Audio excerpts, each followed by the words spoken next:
Holly Willoughby and Phillip Schofield are said to have been heckled by mourners who mistakenly thought they had jumped the queue to see the Queen's coffin at Westminster Hall. One man who queued for 14 hours said people started shouting when the This Morning hosts walked past, something ITV denies.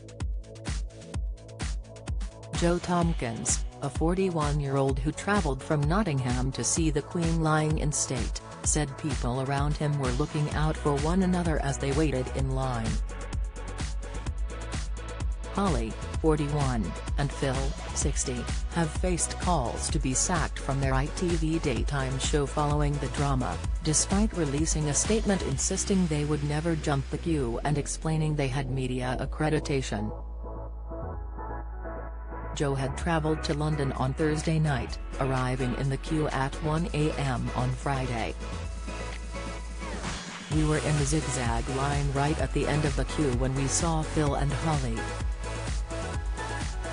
They walked straight past us all and a few people started shouting. People were saying, 'Oi, Phil, Holly, get to the back of the queue,'" he told The Sun.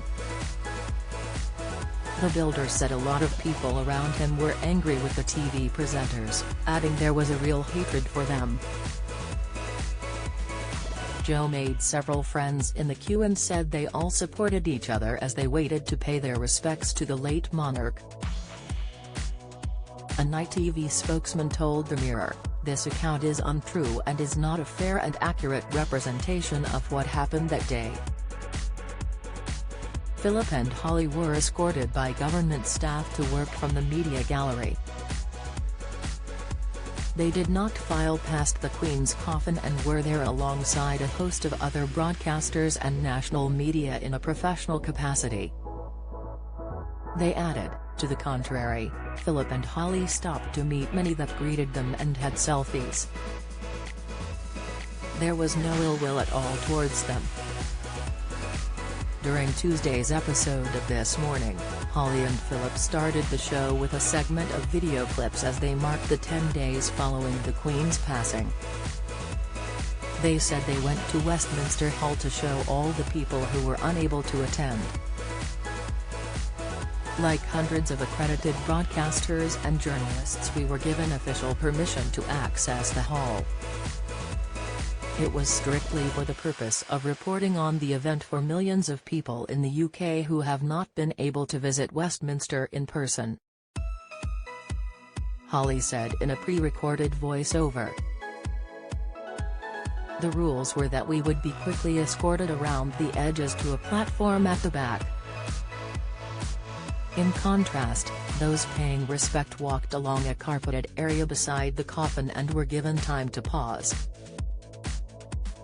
None of the broadcasters and journalists there took anyone's place in the queue and no one filed past the Queen. We of course respected those rules. However, we realize that it may have looked like something else, and therefore totally understand the reaction. Please know that we would never jump a queue. Do you have a story to sell? Get in touch with us at webcelebs@mirror.co.uk or call us direct at 0207 29 33 033.